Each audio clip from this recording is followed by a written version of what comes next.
We finally had a night that cooperated and we had 100% visibility. So I managed to get the SeeStar out, and I thought it'd be fun just to kind of go through what I do as a beginner, like my little ritual for going out with this with the SeeStar at night. First thing I have to do is make sure that it's a good, clear night to observe because otherwise, if there's a lot of clouds, you won't see anything.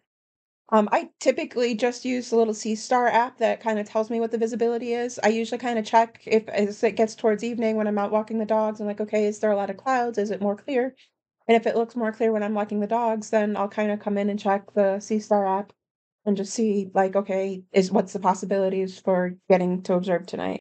There are other sites that give you to you a little bit better, and more detailed, but for me, the SeaStar since I'm just using the SeaStar and the SeaStar app just really is a nice easy way to figure this out. And the next thing I do is open up my observing checklist where I'm working on the Messier objects right now. So I need to see what I've observed and what I've not observed so that I know what I'm gonna target for the night. Just because I've seen it before doesn't mean that I might not do it on that given night. Sometimes some objects are just so cool that you just wanna see them again. And from there, I get the SeaStar connected to my iPad, and then I take the SeaStar out, and I usually observe on my back deck.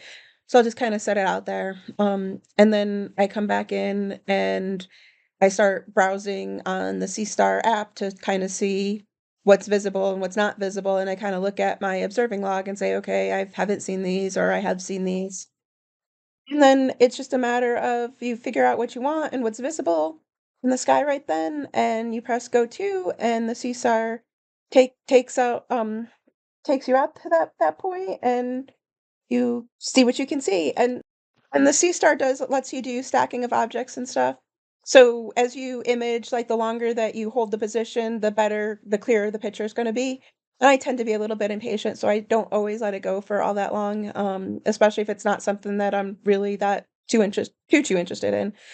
I'll just let it go for a little bit, and then I'll move on to the next object. But when I get to certain objects that I really am fascinated with, and you could just see like that as it stacks, it just starts getting more and more clear what the image actually is.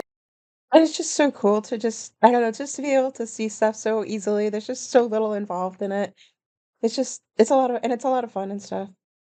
And even though I'm, like, really focused on the Messier objects right now, I do like to just look at other things that it says are available and stuff too, and especially planets. I just think it's so cool that we can, like, just be down here on Earth and we can literally just put this little device on our porch and look at, like, Mars or whatever.